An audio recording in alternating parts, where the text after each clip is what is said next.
Driving on snow and ice. How do you do it? I'm hoping to demonstrate in this video. First of all, if I take my foot off the brake, that's the handbrake on, we are already skidding. So this is as slippy as it gets. This is snow that's 1-2 days old. It's frozen overnight.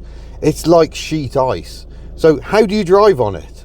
Well, here are some handy tips that I hope will be useful. First of all, the best advice I can give is to not drive on snow on ice. If you can avoid it, just stay at home. The snow forecast, load up your freezer, hunker down, wait for it to thaw out, because no matter how good you're driving and how good your skills are, there is still every chance you're going to lose control and crash, or someone else is going to lose control and crash into you. It is dangerous stuff. The next thing I'll say is tyres make a huge difference. I am on summer tyres. Summer tyres are hopeless. Winter tyres are brilliant. They different profile, different. They've got sipes, makes snow stick to the tyre, which then gives you grip on the snow. Very, very good. All season tyres are a kind of a halfway house. Very much recommended for the UK climate. I've lived near the Welsh coast for almost 7 years now, and I must admit that I am now regretting not having winter tyres. But that's the first time, because previously I haven't had to go anywhere. Tyres make a huge difference. Also, make sure you're loaded up with drinks, food, and preferably a blanket, because if you get stuck somewhere it could be dangerous. But here's a little Citroen C1 proving that even on this icy surface they can get moving. They just used momentum very well. We're on a slope at the moment, which is why the van, as soon as I take my foot off the brake, we start moving. So even now we're just moving a little bit. But the key thing, if you're driving on snow and ice, keep your speed down, and remember your steering and braking are going to be like 5-10% of what you're used to. So if you try barreling into a bend, you're just going to go straight on. It won't steer around a bend. And similarly, if you hit the brakes to stop, you're going to find you can't stop. So you have to bear that in mind. Your observation, look as far down the road as you can. But the biggest issue is always going to be, that's the council truck with some grit on it. They're going to do some manual gritting.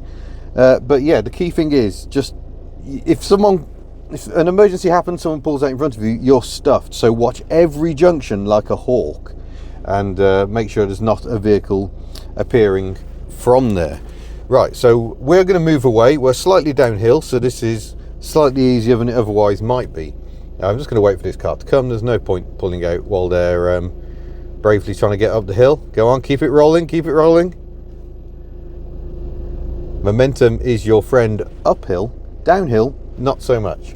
So I am off the throttle entirely. I'm just on the clutch to pull away. We're keeping the revs nice and low. We're going to change gear as soon as we can. You come up the gearbox, you're reducing the amount of torque that goes to the wheels. The gearbox is a torque multiplier. If we come along here, we're now pretty much onto sheet ice. That's not a problem driving in a straight line. But if I hit the brakes, yeah, we are skidding. That is all the four wheels locked up, no control. So braking, I tend to find, especially if the road starts going down, as soon as it starts going down, start your braking, and then just brake in little bursts, just so you're never bringing yourself to the point of a skid. Ultimately, if you hit ice, you're going to lose control. It doesn't matter if you got ABS. Even winter tyres have their limits. But on tricky conditions like this, I keep my speed down to about 20 miles an hour. You'll have seen a recent video of us driving on a dual carriageway. That was fresh snow, and we were doing 40 miles an hour. And some people complaining that was too quick. But you've got excellent sight lines. There's no reason for the car to crash just going in a straight line. It's when things get icy, when you're having to steer, when you're having to brake, those are the danger points.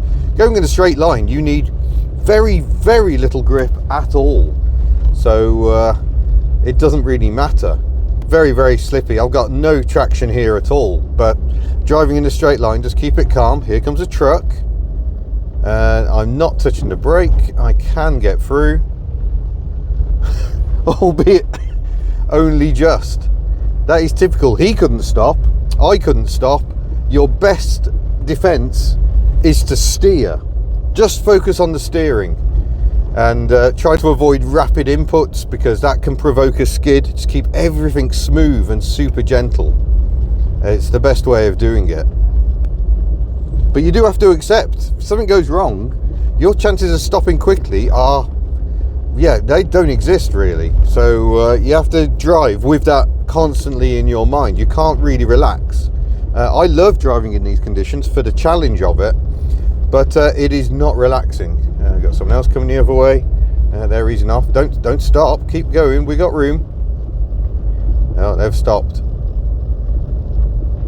Yeah, don't slip in the ditch. Yeah, if you're moving, keep moving. This is what makes junctions difficult, especially if you've got a hill start junction. You're kind of done for. There's not a lot you can do. But we went out in the Panda with Miss Hubnut Jr. driving the other day, and we did get stuck on some hills because again we're on summer tyres, but I wanted her to learn the skills, and it's incredible. Me and Mini Hubnut got out, and we needed so little pressure as she was pulling away to push the car to get it moving again. But once you've lost traction, you're a bit stuck. So going up a hill, momentum is your friend.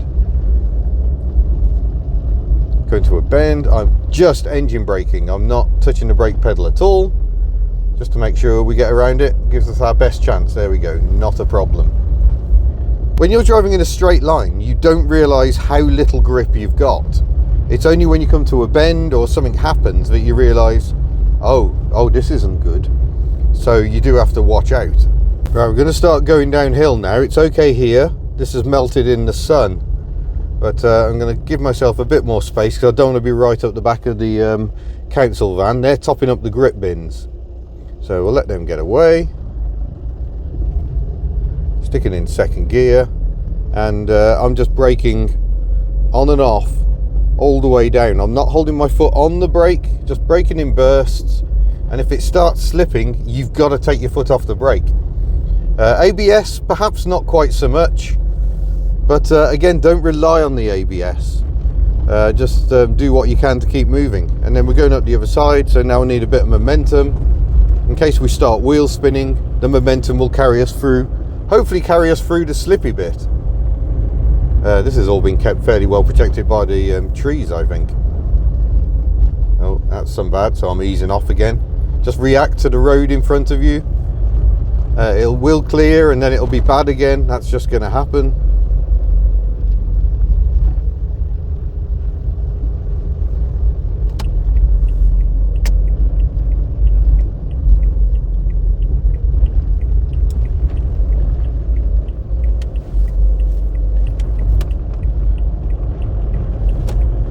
And then grip, momentum. Just ease off if it starts wheel spinning. And that's us successfully up at my unit. Incidentally, I've been driving the Berlingo purely for the fact this has narrower tyres on it than the Toyota. And the fatter the tyres, the more you're going to struggle in slippy conditions. So we got 225s, I think, on this car. And we got 175s on this. They're quite skinny, especially for a more modern vehicle, and that helps. I personally don't like the tech either. I've got no ABS, no traction control. It's all very manual in that car, whereas that has ABS and traction control, and trying to battle the computers whilst retaining grip quite tricky. So for me, I prefer to keep it nice and simple, but I hope that's been useful. Basically, just be careful and watch out for idiots. It's pretty much the same as normal driving, and yeah, hopefully you'll be okay. So thank you very much for watching this HubNotes. I'll see you in another video. Bye.